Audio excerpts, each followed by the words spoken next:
검찰이 지난 대선 과정에서 윤석열 대통령과 관련한 허위 인터뷰를 한 혐의로 화천대유 대주주 김만배 씨와 전 뉴스타파 전문위원 신학림 씨에게 구속영장을 청구했습니다. 관련자들에 대한 구속영장 청구는 수사 착수 후 약 9개월 만인데요. 자세한 내용 취재기자 연결해 알아봅니다. 홍석준 기자. 네, 검찰이 오늘 오후 허위 인터뷰 의혹의 당사자인 김만배 씨와 신학림 씨에게 구속영장을 청구했습니다. 수사를 본격화한 지 약 9개월 만입니다. 서울중앙지검 반부패 수사 1부는 김 씨와 신 씨에게 정보통신망법상 명예훼손, 배임수재와 배임증제, 청탁금지법 위반 등 혐의를 적용했는데요.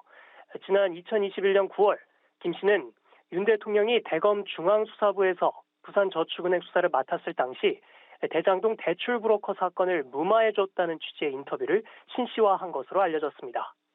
뉴스타파는 해당 인터뷰를 2022년 대선 사흘 전에 보도했는데요. 검찰은 김 씨가 인터뷰 닷새 뒤에 그 대가로 신 씨에게 색감 명목에 1억 6,500만 원을 준 것으로 조사했습니다. 또 인터뷰의 내용 자체도 허위라고 보고 있습니다. 앞서 검찰은 대선 개입 여론조작 특별수사팀을 구성하고 지난해 9월 신 씨의 주거지 등을 압수수색하며 본격적인 수사에 착수했는데요.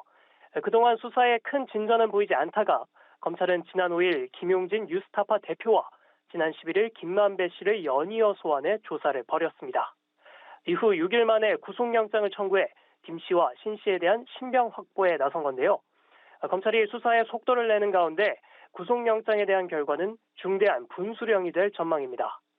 김 씨와 신 씨에 대한 구속 전 피의자 신문은 이르면 오는 수요일 열릴 것으로 보입니다.